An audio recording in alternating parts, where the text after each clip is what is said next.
Assalamualaikum warahmatullahi wabarakatuh. Bismillah, alhamdulillah, wa syukurillah, wala hawla wala quwata illa billah.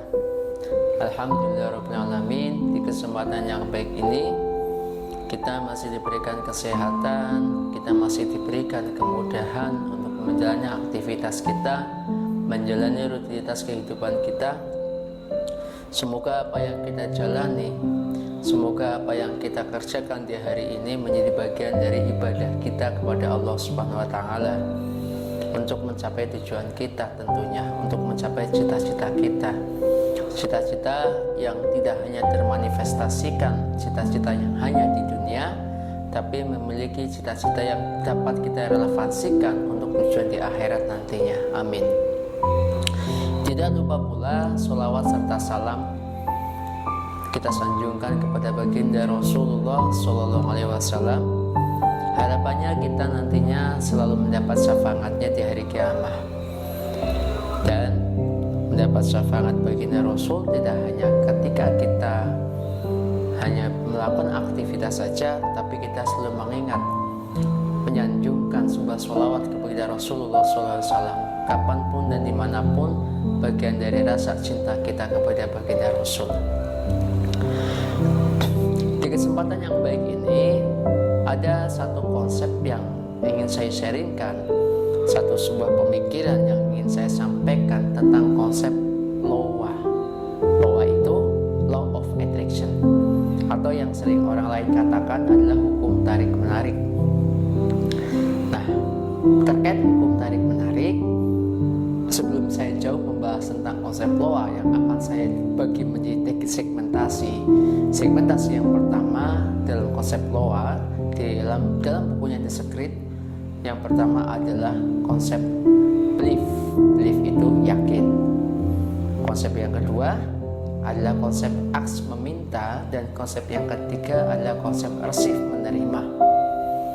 Kalau kita yakin tanpa berdoa, maka kita bisa dikatakan orang yang sombong.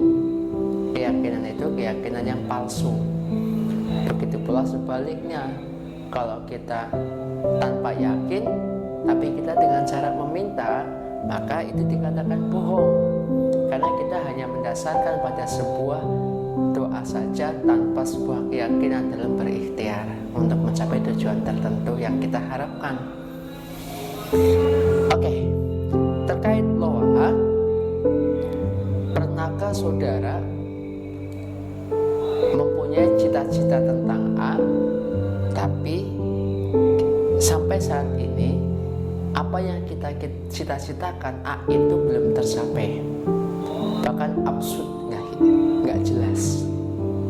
Atau pernahkah saudara ketika tidak meminta cita-cita A, malah dia membenci B, berusaha tidak ketemu dengan B, tapi hidupnya selalu ketemu dengan B terus, padahal dia membenci dengan B.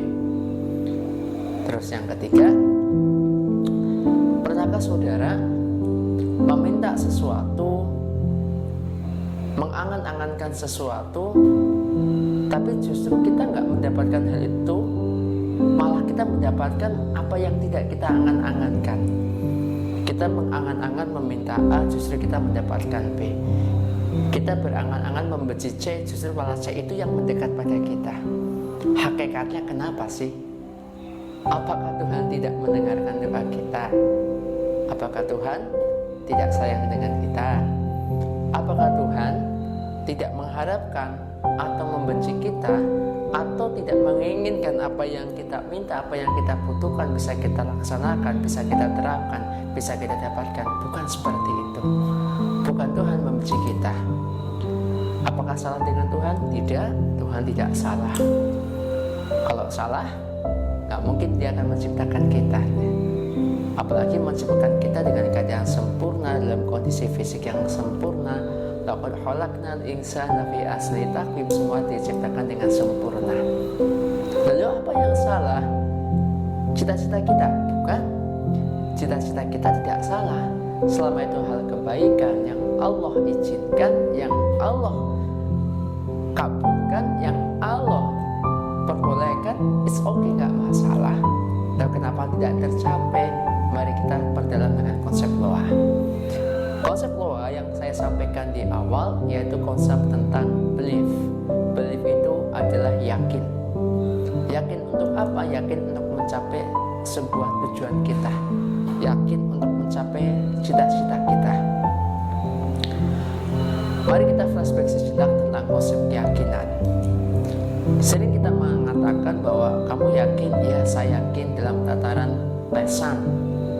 Tapi dalam sebuah penerapan aplikasi, dalam sebuah penerapan dan peneguhan dalam hati itu masih kurang. Sehingga disitulah bahwa cita-cita kita susah untuk dicapai. Kenapa? Peneguhan di hati kurang dan pengamalan di level aplikatif itu kurang. Hanya ucap di mana di lesan, itu tidak hanya itu saja yang dibutuhkan. Tapi yakin ada 3 konsep. Yakin di lesan, yakin di hati, tapi yakin di pengamalan. Nah, sejauh ini kita sampai mana untuk mengamalkannya? Sejauh ini sampai mana penerapan kita untuk mencapai tujuan itu? Kalau menjalankan sesuatu dengan setengah-setengah, tidak mungkin tercapai. Ada makalah al-yakinu la yusyalu bisa. Kalau sudah yakin, tidak bisa diganti dengan keraguan. Apakah makalah itu berdasar? Iya, sangat berdasar sekali. Mari kita flashback sejenak. Kita lihat para pendahulu kita. Nabi Nuh alaihissalam, coba kita flashback sejenak. Ketika Nabi Nuh alaihissalam membuat kapal di atas bukit yang gak pernah hujan, di sana tandus. Lucunya kalau kita pakai akal rasional gak akan sampai. Kenapa beliau membuat kapal di atas bukit yang gak pernah hujan, bahkan tandus? Ditambah lagi diejek oleh teman-temannya. Kenapa Nabi Nuh tetap membuat kapal? Karena yakin bahwa apa yang dia lakukan adalah tujuan yang mulia. Kenapa? Atas perintah Allah. Gak mungkin Allah memerintahkan sesuatu ingin menjatuhkan kita, tidak mungkin. Pasti ada hikmah di balik itu. Satu contoh dari Nabi Nuh alaihissalam. Yang kedua, contoh lagi misalkan dari Nabi Musa alaihissalam. Ketika Nabi Musa dikejar oleh tentaranya Fir'aun, di depannya ada lautan, bisa dikatakan laut merah di depan. Apa yang dilakukan? Dia berdoa sama Allah. Berdoanya main-main tidak, dengan kesungguhan. Dia yakin Allah memerintahkan untuk memukulkan tongkatnya di lautan. Apa yang terjadi? Memukulkannya ragu atau dengan keyakinan? Dengan keyakinan, maka laut itu membelah. Coba kalau memukulkannya dengan ragu, belah nggak? Ya belah ya. Walau alam, hanya Allah yang tahu. Kenapa? Semua butuh keyakinan.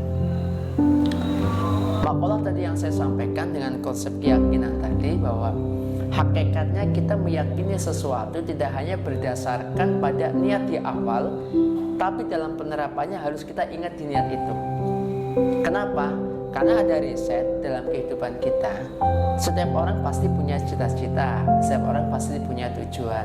Tapi yang paling unik bahwa dalam aplikasinya justru kita malah menjauhi dari cita-cita. Kan aneh. Kita punya cita-cita tentang A, tapi penerapannya kita justru malah menjauhi cita-cita itu sendiri. Ya gak akan bisa tercapai. Kenapa? Itu karena kita melupakan dasar niat di awal. Asumsi kita selama ini niat hanya di awal, tapi penerapannya kita melupakan niat. Itu yang salah. Itu yang kurang tepat. Sehingga untuk meneguhkan sebuah keyakinan, ketika sudah mulai diniatkan dalam sebuah lesan, maka dalam pengamalannya harus didasarkan sebuah niat yang konkret, yang nyata. Itu konsep keyakinan. Sudah diamalkan saja, dipraktekkan saja, tapi dengan penuh kesungguhan. Sebagaimana sungguhnya Rasulullah SAW dalam berdakwah, dia sangat sungguh sekali, dengan yakin sekali. Walaupun dia berhijrah ke Taif yang jaraknya kurang lebih 60 km dengan berjalan kaki, apakah dia berhasil? Secara syariat tidak berhasil, tapi secara hakikat berhasil. Kenapa? Karena dia berdoa sama Allah dan Allah mengabulkannya. Apa doanya beliau? Walaupun mereka tidak mau memeluk agama Islam, nanti biar anak dan keturunannya yang akan memeluk agama Islam. Allah mengabulkannya. Itu salah satu konsep contoh real di lapangan. Jadi kita memandang sesuatu jangan hanya memandang sebatas pada syariat, tapi hakikatnya dalam konsep keyakinan yang kita munculkan tadi.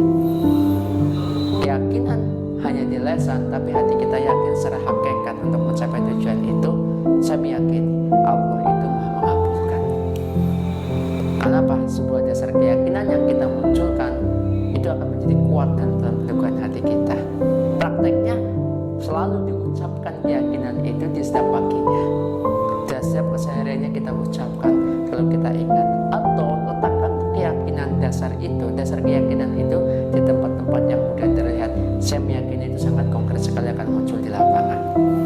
Oke, satu dulu ya, itu yang saya bahas tentang konsep keyakinan. Nanti banyak sekali hal-hal yang akan kita sharingkan sebagai konsep dasar untuk mencapai tujuan dan cita-cita kita. Apapun itu bentuknya, pasti Allah akan mengabulkannya. Ingat, tidak ada yang sia-sia dalam kehidupan ini. Pasti skenario Allah itu luar biasa. Allah sudah menciptakan sesuatunya dengan indah, tinggal bagaimana kita menyikapinya. Oke, terima kasih dari saya. Apabila bermanfaat, semoga kalian mendapatkan manfaat dari apa yang saya sampaikan semuanya. Salam inspirasi buat kita semuanya. Wassalamualaikum warahmatullahi wabarakatuh.